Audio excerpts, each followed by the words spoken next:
Hi, everybody, and welcome to INSSA Insights, the podcast where we dive deep into the world of humanitarian aid and security risk management. Today, we're shining a light on the spotlight on the INSSA-CSD Excellence Awards program, and we'll be speaking with the winners of the 2023 Maiden Awards, as well as the CEO for the Center of Safety and Development, Ebe Brons, the award sponsor. You can find out more information about the awards on the INSSA website, www.inssa.org. So let's meet our guests. First up, we have Ebe Brons, who is the CEO and founder of the Center for Safety and Development, one of the NGO world's prestigious NGO training centers. We're also joined by Mahmoud Al Iskandarani, winner of the Rising Star Award, who brings fresh perspectives to NGO security and as a young professional. Emanuely Okongo, the winner of the Outstanding Achiever Award. And lastly, unfortunately, is not able to join us, but David Adetunji, who is the recipient of the Innovator Award, who was unfortunately, due to technical difficulties, not able to make it, which is such as the life within the NGO humanitarian aid sector challenges that we face. So let's start the discussion. Ebe, thank you. And I should point out that Ebe is a longtime friend of INSSA and a former board member. What brought you and what convinced you to support and sponsor this award program, and what unique value does it, hold for you? Yeah, so Amaury, thanks for having me here. Great to join the podcast. So we were discussing with Jeff, with Amaury, with you, and with others of INSSA about this award. And what I really liked and still like, of course, of this award is that it focuses on the people on the ground. The NGO security people with the boots in the mud, to say it like that. I mean, the NGO security world, it's a large world and many people involved on many levels. But in the end, it is the people on the ground who have to do the real work, I would say, and also who are exposed to the most danger, have these crazy hours to get stuff done. And this idea of putting a spotlight on this group of people, we like that a lot. I mean, we're based in the Netherlands, and we talk a lot with Western security advisors, people in the capitals of these European and US cities. And this idea of getting exposure to the people who do the work on the ground, we really like that. And we're a great supporter of that. Great. Well, thank you. And I should point out and thank you very much for being a co-sponsor of this award. It really goes a long way, and I couldn't agree with you more as far as, being on the front lines. These winners really are on the front lines of the award. Let's talk to Mahmoud, who is the winner of the Rising Star Award. This must be an incredible achievement for you. What does this recognition mean to you as a young professional in the NGO security field? Thank you so much. Winning the Rising Star Award is truly an incredible honor, and I'm greatly grateful for this recognition. For me, this award does not only represent the hard work or dedication that I put into during the last few years, but also the importance of the work we're doing. As a young professional in this field, receiving this recognition is incredibly motivating to ensuring the safety of our frontliners, as you said. It also serves as a reminder of responsibility that reminds me always to be better in order to continue growing and making a positive impact in this critical area.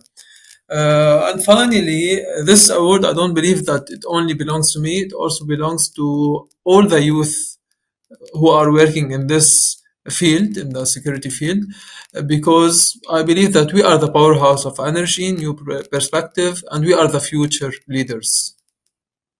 That's a great point, and it's so true. You all make up the vanguard, the people who are on the front lines, and I think the NGO security sector is growing. It used to be quite small, but because of people like you, it's growing and it's taking on a life of its own. And I agree that you guys are the future leaders, and you guys are the ones who will be making the decisions and figuring out what's next in NGO security risk management.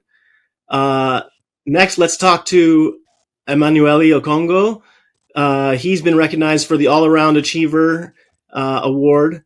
How do you envision leveraging this achievement to champion best practices within the sector and inspire others to follow suit? Thank you so much, Mr. Amaury Cooper, for having me on this podcast. It's our pleasure. For me, yes. So for me, I will demonstrate my commitment to champion best practices in our sector, that is the NGO security sector, through coordination, delivery, and planning of safety and security trainings, while at the same time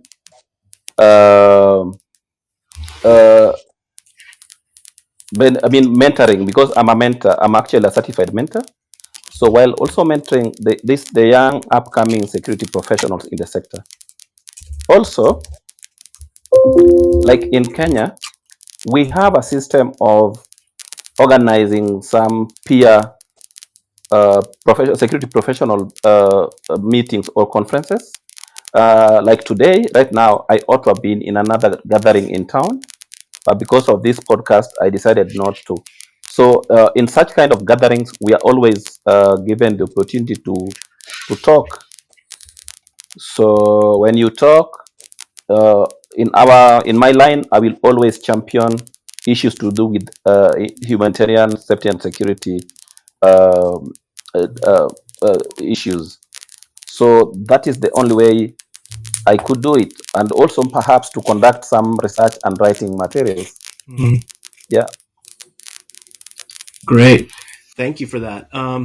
Ebe, in your opinion, what's the most effective way to identify and nurture talent for frontline security, staff and operations? While awards are one approach, and we certainly appreciate it, as someone with extensive experience in training and working with security professionals, what insights and advice can you offer organizations?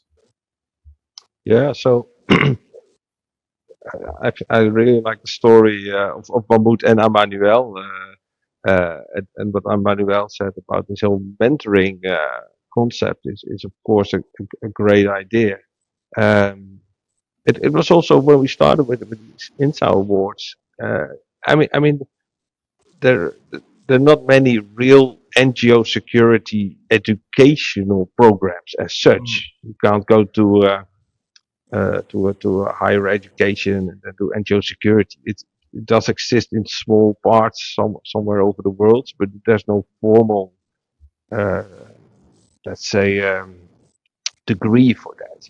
So that was also one of the ideas of the whole INSSA concept in the basis, to certify people to get recognition, and also that future employees can show that they have skills and knowledge to work in this NGO security field.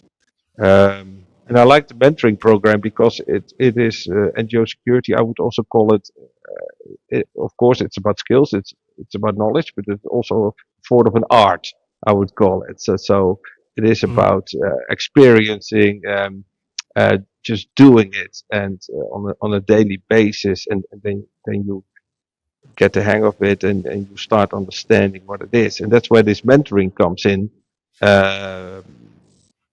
where more experienced security advisors can help more younger, more new to the field persons to educate themselves and get better, and also not reinvent the wheel for the second time, but just get this knowledge immediately. So I really like that. Yeah. Mahmoud, looking ahead to the next 5 years, what are your plans, and how can associations like INSSA support your journey and the journey of others in your like situation to achieve their goals? As I look forward for the next few years, my plans are centered on increasing my expertise in the field of NGO security. I plan to do this by traveling, by working in different cultures and environments around the world. Also by attending as much as I can, like workshops, trainings, webinars, or even mentoring programs, as my colleagues has just mentioned. Um, However, I realize that achieving these goals will always require collaboration from different stakeholders, including associations like INSSA and CSD. They play a vital role in fostering knowledge and exchange of knowledge, and also providing professional development and trainings, especially free trainings for us, the youth, and creating a network community where experts can really talk and exchange lessons learned from one place to another. So I'm really excited for the what's coming in the few years, and I'm grateful for the support that stakeholders like INSA are doing. Great. Thank you. Emanuely, diversity is crucial to the success of any industry. How can we attract individuals with diverse backgrounds, including women and those with non-security experiences, to join and really thrive within the NGO security field? I would want to say that we need to, in our organizations where we work, we need to make diversity by practice be seen to be something that is being spoken about and is actually being practiced. Because you will realize that many NGOs normally speak about diversity, but then when you go into the organization, you don't get the feeling of diversity. So the first thing is to ensure that at organizational level, we need to have diversity be seen and felt, to be present and being practiced. Then secondly, another way of doing it, for example, to be able to attract female colleagues to join us in this sector, you will realize, Amaury Cooper, that when job adverts are being made, sometimes we demand so much in qualifications and job descriptions. For me, I would suggest that if we have to attract people who I would call tenderfoots, people who do not have any background in this, but as long as they have the interest, they have shown the interest to join, we should not demand so much things that sometimes might not be easily found within many potential recruits. Another strategy is to, for example, use different recruiting strategies where the job adverts are advertised using various methods, so that at the end of the day, it reaches a broad group of potential employees, or those who would want to join.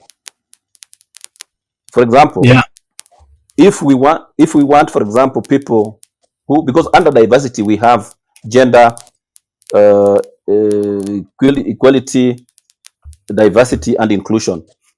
We anticipate to have people, if we have someone with the disability who has the interest, we should have a system of making this communication, because they also have some professional networking. So we should make those kind of adverts with them. Yeah. And then during recruitment, when conducting interviews, like the way we are assuming this was an interview, we expect to have a diverse composition of board members or panelists. People who do not, because if it is me and you and another, at some point we will have some biasness towards someone who is not, So to avoid that kind of thing, we need to have a member of the female in the panel, someone from members of those with disability, so that because they will be able to understand, they really understand, and then we will be able to also to give them and respect their judgment. Over to you, Amaury Cooper. Thank you, Emanuely. Some final thoughts here from all of you. Ebe, you've sponsored this event now for the first year, and overall, what do you think is the future of NGO security, and where is it going? And just your final thoughts on that. Oh, that's a good question. So I mean, sadly enough, I mean, the world is not getting any safer. It's destabilizing in a rapid rate. I mean, here in Europe, you have the Ukraine situation, but in Africa, Francophone Africa, destabilizing very rapidly. So a lot of different places. It's not getting any better, and the NGO community will feel that. So the importance of NGO security will increase. It will become more and more important. And with that, the NGO security managers will also become more important, because in the end, it's of course not about security in itself. I mean, if it was only about security, I would say everybody stays at home and be safe. But it's of course getting food to the needy, to the hungry, and it's about medical support. It's about helping people in need. That's why we do this work. It's about the goal of your organization.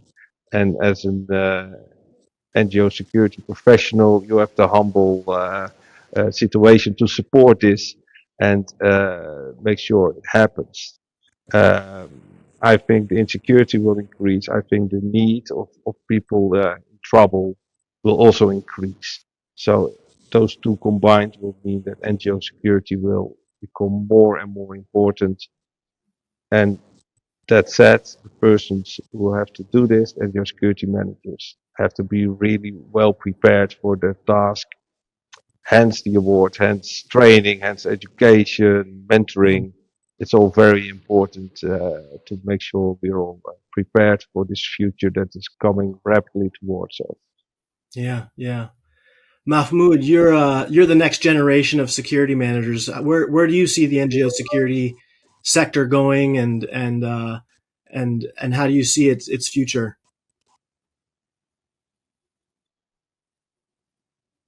To be honest, as Mr. Abis have said, the world is not getting any better because of what we're seeing around us, and I believe that more practice on the international humanitarian law should be done, because humanitarians should always be excluded from conflicts, because we as a humanitarians, when we joined our organizations, we knew that we were going to help anyone who needs the help. So I believe that the international humanitarian law should be more strict in conflict areas. Should provide humanitarians with the how can I say it, priority in order to do their jobs, and without having any interruption. Yeah. Emanuely, same question to you. What do you think is the future of NGO security risk management, and where do you see it growing or expanding? Yes. So, if what is currently going on is anything to go by, Amaury Cooper, I would believe, as my two other speakers have correctly said, that the humanitarian world will find safety and security to be incredibly important at this particular point in time. Therefore, upskilling and reskilling through continuous professional development is critical. We have seen emerging trends, for example, in access denials, and this calls for access negotiation. Therefore, my colleagues in the humanitarian safety and security sector in the NGO world should now align towards ensuring that they do courses relevant to access negotiation. Because as you are aware, humanitarian world, we don't issue firearms and ammunition to security professionals. Another thing which is quite critical here, lateral collaboration and networking. For example, when we have Ebe right now in the Netherlands, and I'm here in Africa, Nairobi, Kenya, I should be an ambassador for Ebe in case he requires some updates from here. I should have other people I rely on to get information. For example, if he wants some information from BX at this particular time, I should be having more than 20 in BX Congo who are able to get for me that information as soon as possible, and then I channel it to Ebe. So that one is really very critical for us as a sector. Yes, and then of course we need also to ensure that we become generous with the way we model the upcoming professionals. We have young people. We have young people like Mahmoud, and we need to be to ensure that we give them the right skills based on the context under which we operate in. Yeah. So for me, that's really very important. And then I've also realized that because of the recent dynamics, for example, we have had significant conflicts in UN, and currently there's an ongoing conflict in Gaza. So you'll find that mostly the humanitarian support has been shifted to these two countries, leaving other areas